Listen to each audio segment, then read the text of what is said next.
በስመ አብ ወወልድ ወመንፈስ ቅዱስ አሐዱ አምላክ አሜን።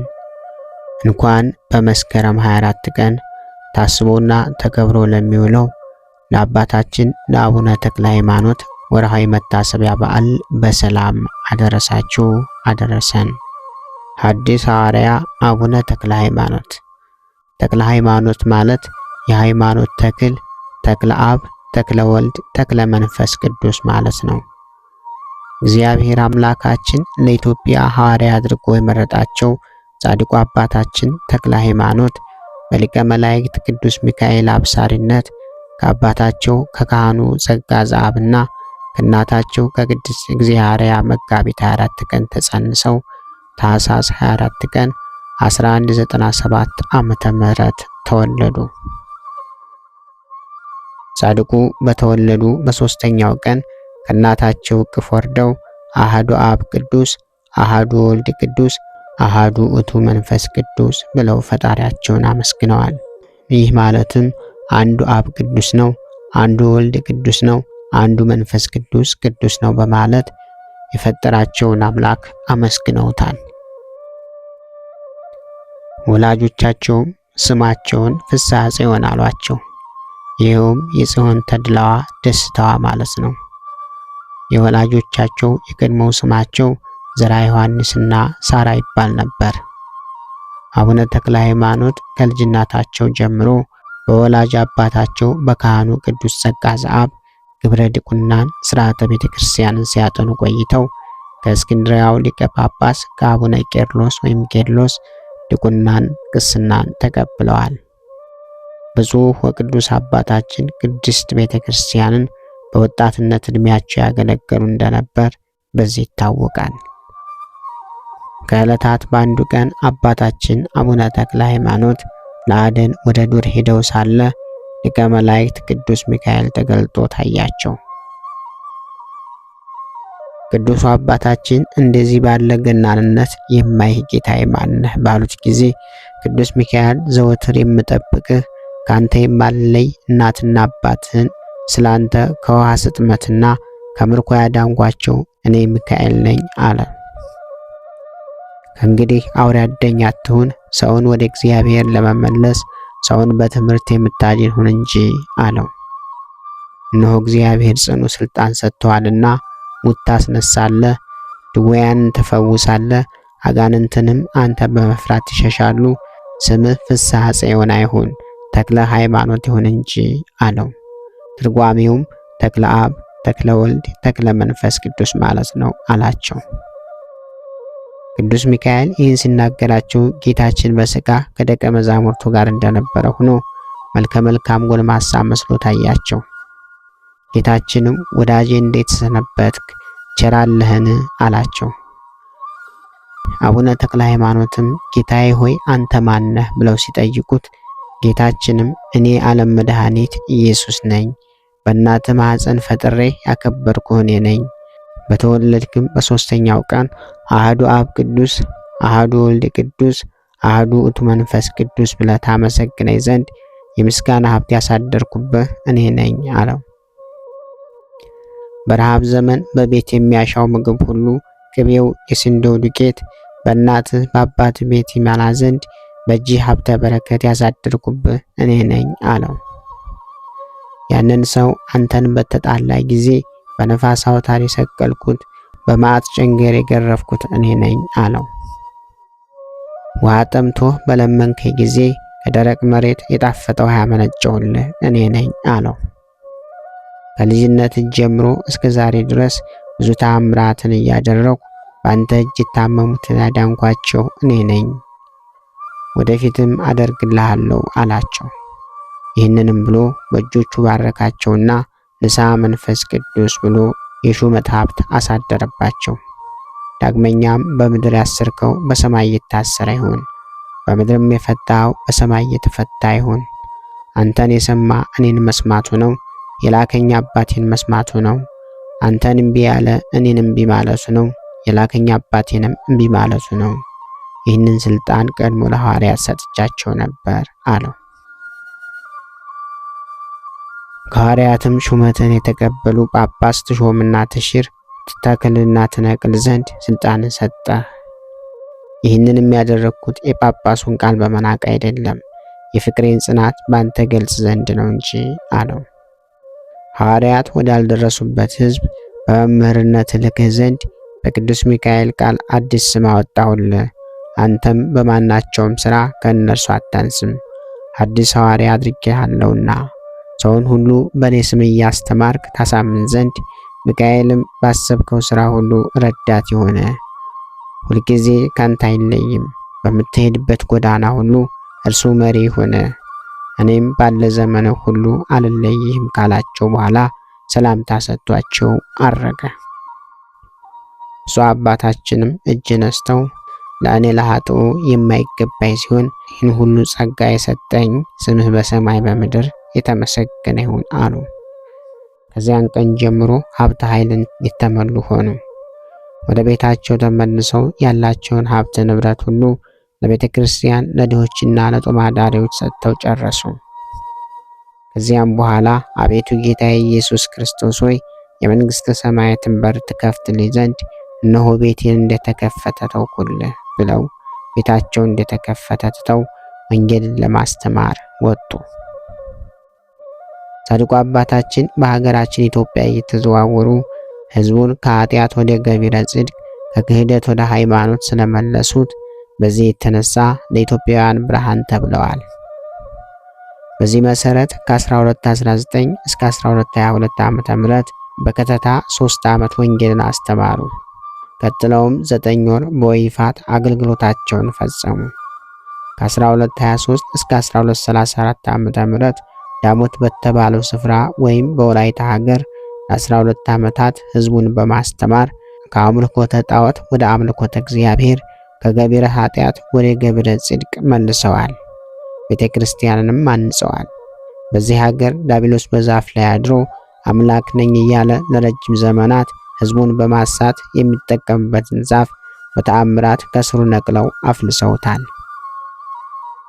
ከ1234 እስከ 1244 ዓ.ም ባለው ጊዜ ደግሞ በእግዚአብሔር ፈቃድና ትእዛዝ ወደ አማራ ሳይንት ወሎ በመሄድ ከአባ በጸሎተ ሚካኤል ገዳም ገብተው ሥርዓተ ምንኩስናን እየተማሩ ለ10 ዓመታት የተለያዩ ገቢረ ተአምራትን በማድረግ በጉልበት ሥራም ሲያገለግሉ ኖሩ።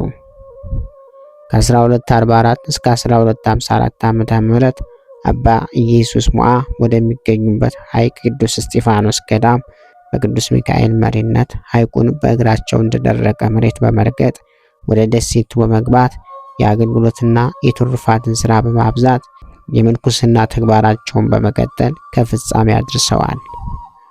በአባ ኢየሱስ ሞዓ እጅም የንጽህና ምልክት የሆነውን የምንኩስና ቀሚስ ተቀብለዋል። ከ1254 እስከ 1266 ዓ.ም ወደ ትግራይ ሄደው ከአቡነ አረጋዊ ገዳም ደብረ ዳሞ ገብቶ በጊዜው ከነበሩት አበምኔት ከአባ ዮሐኔ ቆብና አስኬማ ተቀብለው ለ12 ዓመታት በገዳሙ በገድል በትሩፋት መንፈሳዊ ተጋድሏቸውን ቀጠሉ። የመነኩሳትን ትውልድ መመልከቱ ተገቢ ይሆናል። ርዕሰ መነኩሳት የሆኑት አቡነ እንጦንስ በእግዚአብሔር ፍቃድና ትእዛዝ ምንኩስናን ከሊቀ መልአኩ ከቅዱስ ሚካኤል እጅ ተቀበሉ። እንጦንስም ታላቁ መቃርስን አመነኮሷቸው። ታላቁ መቃርሱም ጳጉሜስን አመነኮሷቸው። እንዲህ እያለ የአባቶቻችን የምንኩስና ትውልድ እስከ ጻድቁ አባታችን አቡነ ተክለ ሃይማኖት የደረሰ ሲሆን እርሳቸውም ያመነኮሷቸው እጅግ ብዙዎች ናቸው። ከእነዚህም መካከል ዋና ዋናዎቹ አቡነ ተክለ ሃይማኖት በአንብሮተ እድ የሾሟቸው 12ቱ ከዋክብት የወረቡ አኖሬዎስ፣ የሞሮቱ ዜና ማርቆስ፣ የጽላልሹ ታዴዎስ፣ የድንቤው ገብረ ክርስቶስ፣ የወገጉ ሳሙኤል፣ የአናርያው ዮሴፍ፣ የዳሞቱ አድሃኒ፣ የወጁ ኢሳይያስ፣ የመንዝ የመራቤቴውና የወለቃው መርቆሬዎስ፣ የመሃግሉ ቀውስጦስ፣ የፈጣግሩ ማትያስ፣ የደዋሮው ተስፋ ሕፃን፣ የእንሳሮው ዳዊት፣ የዘልአቱ ናታን ናቸው። ድጋሜ በአንብሮተ እድ የሾሟቸው 4 አይና የተባሉት 12ቱ ከዋክብት ዕንባቆም፣ ያዕቆብ፣ ማትያስ፣ ሰማዕቱ ዮሐንስ፣ ዮሐንስ መጥህር፣ ዘትረ ወንጌል አብርሃም ሰላማዊ፣ እስረኛው ቆሞስ ዘወንጌል ዘክርስቶስ ናቸው። እንዲሁም ነጫጭ ርግብ የተባሉት ከአቡነ ተክለ ሃይማኖት ቀጥሎ በደብረ ሊባኖስ የተሾሙት ኤልሳ፣ ፊልጶስ፣ ሕዝቅያስ፣ ቴዎድሮስ፣ ዮሐንስ ስውር፣ ዮሐንስ ቀማ፣ እንድርያስ፣ ይምርሃነ ክርስቶስ፣ ጴጥሮስ ናቸው።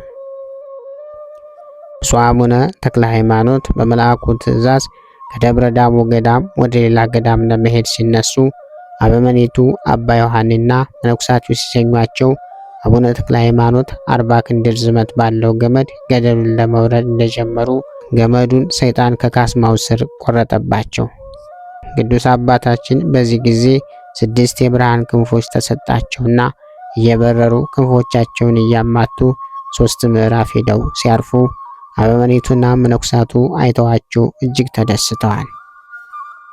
አባታችን ወደ ትግራይ ሄደው ከአቡነ አረጋዊ ገዳም ደብረ ዳሞ ገብተው በጊዜው ከነበሩት አበመኔት ከአባ ዮሐኒ ቆብና ስኬማ ከተቀበሉ በኋላ ተመልሰው ወደ ሐይቅ በመሄድ ለአቡነ ኢየሱስ ሞዐ ቆብና ስኬማን ሰጥተዋቸዋል። ከዚያም ወደ ዋሊ ገዳም ገብተው ከቅዱሳን ጋር ተገናኝተው በትሩፋት ላይ ትሩፋትን በገድል ላይ ገድልን ጨምረዋል። ከ1266 እስከ 1267 ዓመተ ምህረት ለአንድ ዓመት ያህል የትግራይን ገዳማት በሙሉ በመጎብኘት ወደ ኢየሩሳሌም ወደ ግብፅን በመሄድ ቅዱሳን መካናትን ጎብኝተው መጥተዋል። ከዚህ በኋላ ዳዳ በተባለ ስፍራ ይመለክ የነበረውን 75 ክንድ የሚረዝመውን ዘንዶ በጸሎት ኃይል በመስቀል ምልክት አማትበውበት በተአምራት ገድለውታል። በቦታው ላይ በአርባዕቱ እንስሳ ስም ቤተክርስቲያን አንጸው ታቦተ ሕግ አስገብተውላቸው ከሴቶችና ከልጆች ሌላ 3000 በጣዖት የሚያመልኩ ወንዶችንም አስተምረው መልሰው አጥምቀው አቁርበዋቸዋል።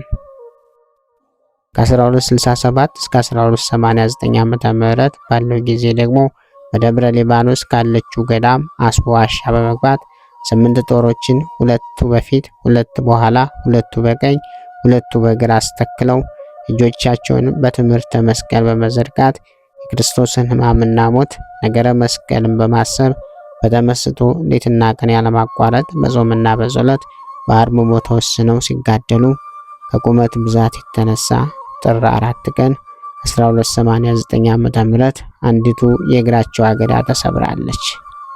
ቅዱስ አባታችን በመዓልትና በሌሊት በትጋትና በቁመት በተጋድሎ ብዛት አንዲት የአገዳ እግራቸው ስትሰበር እድሜያቸው 92 ዓመት ሆኗቸው ነበር።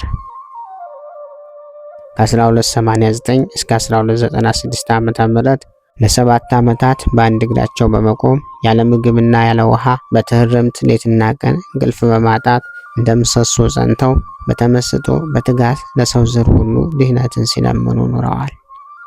ከ7 ዓመታት ውስጥ ጥቂት ውሃ የቀመሱት በ4ኛው ዓመት ብቻ ነበር።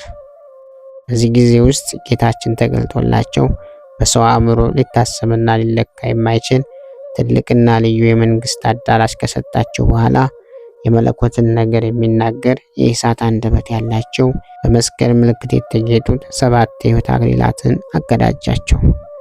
ይኸውም ስለ ቀናች ሃይማኖትን ለማስተማር መላዋን ኢትዮጵያን ስለመዞርህ፣ ከአረማውያን ሕዝብ ጋር በሃይማኖት ስትጋደል ደምህን ስለማፍሰስህ፣ ወደ ኢየሩሳሌም ወርደህ ልዩ ልዩ የቅዱሳን ቦታዎች ስለመሳለምህ፣ በ7 ዓመታት ቁመት የአንዱ አገዳ እግር ስለመሰበሩ፣ ስለ ብዙ ጾም ጸሎት ስግደትህ፣ ስለ ልብህ ንጽህናና ቅድስና በማለት የሕይወት አክሊላትን ካቀዳጃቸው በኋላ ዝክራቸውን በማዘከር መታሰቢያቸውን የሚያደርጉ ሁሉ በዚህ ዓለም ሆነ በወዳኛው ዓለም ፍጹም ዋጋና ፍጹም ክብር እንደሚሰጣቸው ጌታችን መድኃኒታችን ኢየሱስ ክርስቶስ ታላቅ ቃል ኪዳን ገብቶላቸዋል።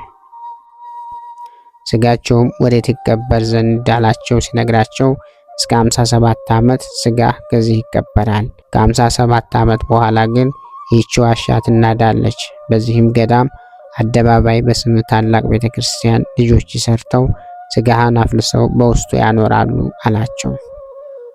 በመጨረሻም አባታችን ለ10 ቀናት ያህል በተስቦ ሕመም ቆይተው ፈጣሪያቸው የገባላቸውን ቃል ኪዳን ለመነኩሳት መንፈሳውያን ልጆቻቸው ከነገሯቸው በኋላ ነሐሴ 24 ቀን በታላቅ ክብር አርፈዋል። አቡነ ተክለ ሃይማኖት ቅድስት ነፍሳቸው ከቅድስት ሥጋቸው ተለይታ ከመውጣቷ በፊት ልጆቻቸውን ሁሉ እየባረኩ ሲሰናበቷቸው በመሃል አንዲት ሴት አባታችን በቃላው የታሰሩ እንዳሉ ይፍቱ ስትላቸው እሳቸውም ከሰው እስከ እንስሳ ድረስ የታሰሩ የዱር አራዊትም ሁሉ የተፈቱ ይሁኑ አሉ። በዚያም ጊዜ የዱር አራዊትና አዕዋፍ በአባታችን ቃል ግዝት ከታሰሩ ከ18 ዓመት በኋላ ተፈቱ። ይህችውም መነኩሲት ልትራቀቅ ወዳ ለእኛም ለእነርሱም ብዙ ድካም አመጣች። ይህንንም ተናግራ አራዊቱን ከእስራታቸው ስታስፈታ በዚያ የነበሩን ሁሉ ደንግጠው ከፍርሃታቸው የተነሳ ወደ ውጭ ወጡ። አስቀድሞም አራዊት በብፁዕ አባታችን የተወገዙበት ምክንያት ደቀ መዛሙርቶቻቸውን ለዕለት ምግብ ጥቂት የእርሻ ሥራ በመስራት አተር ዘርተው ጎመን ተክለው ሳለ በወቅቱ ደብረ አስቦ ገና ምድረ በዳ ነበረችና እንደ ሸኮኮ፣ ጦጣ፣ ዝንጀሮ፣ ጃርትና ሌሎችም አትክልትን የሚያጠፉ ሁሉ የዘሩትና የተከሉትን እያበላሹ አስቸግረዋቸው ለብፁዕ አባታችንም አትክልታችንን አጠፉብን ቢሏቸው ቅዱስ አባታችን እኛ ወደ ቤታችን መጣንባቸው እንጂ እነርሱ ወደ እኛ አልመጡብንምና ተዋቸው፣ እንደኛም ስጋውያን ደማውያን ናቸውና ተዋቸው፣ አንግፋቸው አሏቸው። እየቆዩ ግን አውሬዎቹ እየበረቱባቸው ከልካቸው አለፉ። በአንዲት ቀን ቅዱስ አባታችን ሲመለከቱ አንድ ግመል ዝንጀሮ መጥቶ የመበለቲቱን እጅ ይዞ የያዘችውንም ነጥቆ ወሰደባት። በኃይልም ስለደበደባት ጮኸችና መነኩሳቱ ደርሰው አስጣሏት። ቅዱስ አባታችንም ይህንን የዝንጀሮውን ግፍ ከተመለከተ በኋላ በዚህ ምድረ በዳ ያላቸው አራዊት ሁላችሁ ቅዱሳን የደከሙበትን ገንዘባቸውን እንዳትዳፈሩ ከወሰኑላችሁ ከልካችሁ አልፋችኋልና እኔ በማገለግለው በእግዚአብሔር ቃል የታሰራችሁ ሁኑ ብለው አወገዟቸው። ከዚህም ቀን ጀምሮ አዕዋፍና አራዊት የታሰሩ ሆነው አህዮች ከጅብ ጋር በዱር ያድሩ ጀመር። አዝመራውንም የሚጠብቅ የለም ነበር።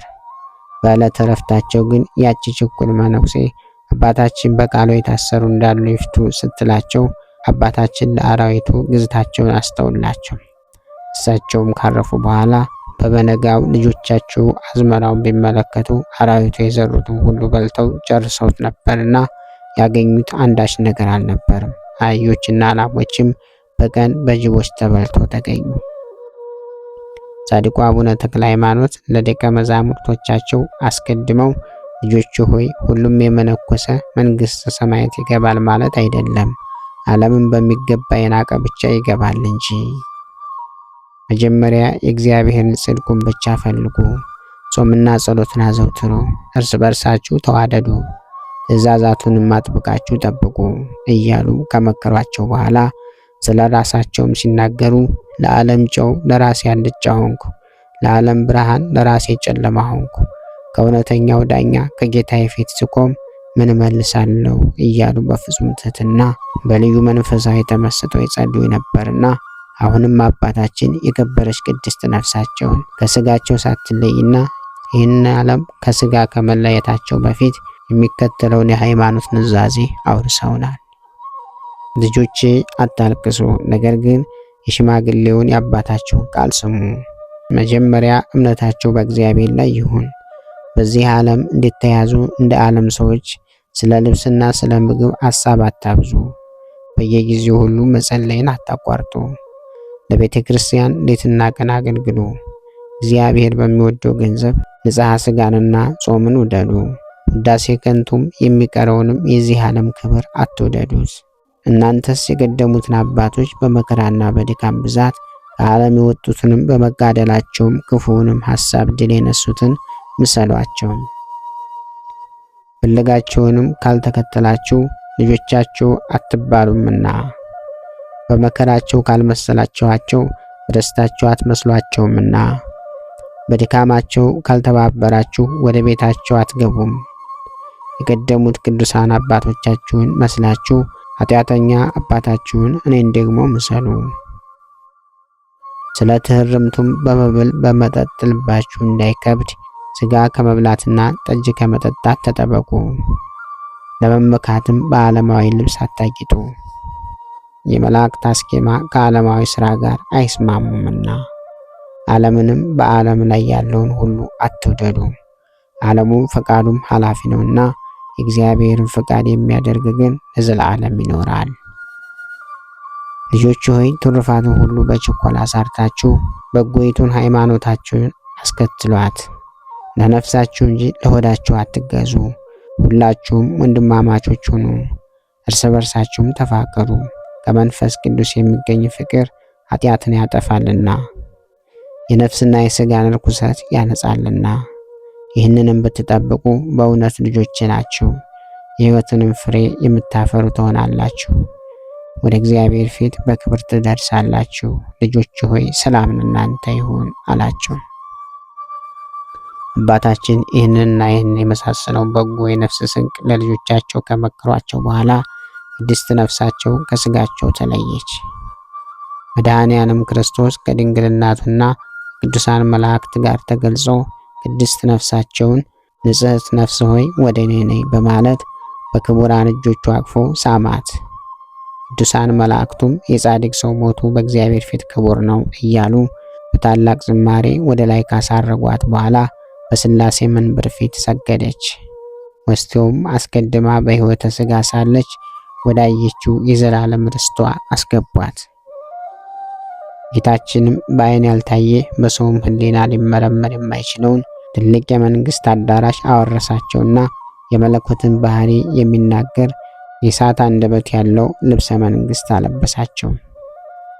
በአምስቱም መንግሥተ ሰማያት በ15ቱ አህጉረ ገነት ላይ ሾማቸው። ስማቸውንም ከሚጠሩት ነፍሳት ሁሉ ጻድቅም ቢሆኑ ኃጥእ ቢሆን ወደ ክቡር አባታችን ተክለ ሃይማኖት ሳያደርሱት ወደ ዘላለም ርስቱ ወይም ወደ ሲኦል አያስገቡትም። ይህችም ነፍስ ባየች ጊዜ አባቴ አባቴ ተክለ ሃይማኖት ሆይ እያለች ትጮኻለች።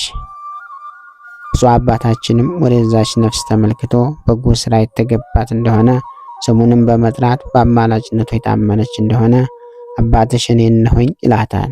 ወደ ፈጣሪውም አማልዶ በተሰጠው ቃል ኪዳን ወደ ዘላለም ሕይወት ያደርሳታል። የቅዱስ አባታችን በዓላት እነዚህ ናቸው። መጋቢት 24 ቀን በ1196 ዓመተ ምህረት ጽንሰታቸው፣ ታኅሳስ 24 ቀን በ1197 ዓመተ ምህረት ልደታቸው፣ ኅዳር 24 ቀን ከ24ቱ ካህናተ ሰማያት ጋር በሕይወተ ሥጋ እያሉ የሥላሴን መንበር ያጠሩበት ሲሆን ጥር 4 ቀን በ1289 ዓመተ ምህረት ደግሞ በጸሎት ብዛት አንድ እግራቸው የተሰበረበት ነው። ነገር ግን የዕረፍታቸውን ቀን ይዞ በዚሁ በጥር ወር በ24 ይከበራል። ነሐሴ 24 ቀን በ1296 ዓመተ ምህረት ዕረፍታቸው ነው። በግንቦት 12 ቀን በ1353 ዓመተ ምህረት ፍልሰት አጽማቸው ነው። ቅዱስ አባታችን በሞት ከማረፋቸው በፊት አስቀድሞ ጌታችን እንደነገራቸው ሥጋቸው ከነፍሳቸው ከተለየች ከ57 ዓመት በኋላ የካቲት 19 በጸሎት ላይ ለነበሩት ለአቡነ ሕዝቅያስ ተገልጠውላቸው ጌታዬ የገባልኝን ቃል ይፈጸም ዘንድ ሥጋዬ የሚፈልስበት ደረሰ። ቀኒቱንም በምስጋና በጸሎት መንፈሳዊ በዓልም አድርጉ። እኔ ኃጥኡ በሞትኩበት ቀን እንደነበረው ምስጋና አቅርቡ አለው። ሄደህ ለ12 መምህራንና ለልጆች ግንቦት 12 ቀን እንዳከብሩ ንገራቸው። በፍልሰቴ ቀን አባቴ አባቴ የሚለኝ ሁሉ ይምጣ። ያኔ እኔ ወዳጄ ሚካኤልና ልጄ ፊልጶስ አብረን መጥተን እንባረካለን። ምልክት የሆነህ ዘንድ በምመጣበት ጊዜ የጠፋው የመቅረዙ መብራት ይበራል አሉት። ከዚህም በኋላ አቡነ ሕዝቅያስ በአባታችን ተባርከው ሄደው በአራቱም አቅጣጫ ላሉት 12 መምህራንና ለክርስቲያኖች ሁሉ አባታችን የነገሩትን የፍልሰታቸው በዓል ስለማድረግ ወደ ፍልሰቱ በዓል ያልመጣም በዚያች ቀን በሰማይ ለምልጃ አባቴ እንዳይለው እርሱም ልጅ እንዳይለው ጨምሮ መልእክቱን ላከላቸው። እነርሱም ከያሉበት ተሰብስበው መጥተው የቅዱስ አባታችን ሥጋቸውን አውጥተው ወደ ቤተ ክርስቲያን አፍልሰው 3 ጊዜ መቅደሱን አዙረው በዓሉንም አባታችን እንዳሉት በዝማሬና በምስጋና አክብረው ወደ ውስጥ አስገቡት። በዚህም ጊዜ ብፁዕ ቅዱስ አባታችን ተክለ ሃይማኖት አስቀድመው እንደተናገሩት ጠፍቶ የነበረው መብራት ቦግ ብሎ በራ። ከቅዱስ ሚካኤልና ከልጃቸው ከአቡነ ፊልጶስ ጋር በመሆንም በዓሉን ያከብር የነበረውን የተክለ ሃይማኖት የጸጋ ልጃቸውን ሁሉም ይባርኩ ነበር። የአባታችን የአቡነ ተክለ ሃይማኖት ጸሎታቸው፣ በረከታቸው፣ ረድኤታቸው ከሁላችን ጋር ለዘላለሙ ይኑር አሜን። ክብር ምስጋና ይሁን አንድ አምላክ ለሚሆን ለአብ ለወልድ ለመንፈስ ቅዱስ ስም እስከ ዘላለሙ አሜን። ወስብሐት ለእግዚአብሔር ወለወላዲቱ ድንግል ወለመስቀሉ ክቡር። ይቆየን።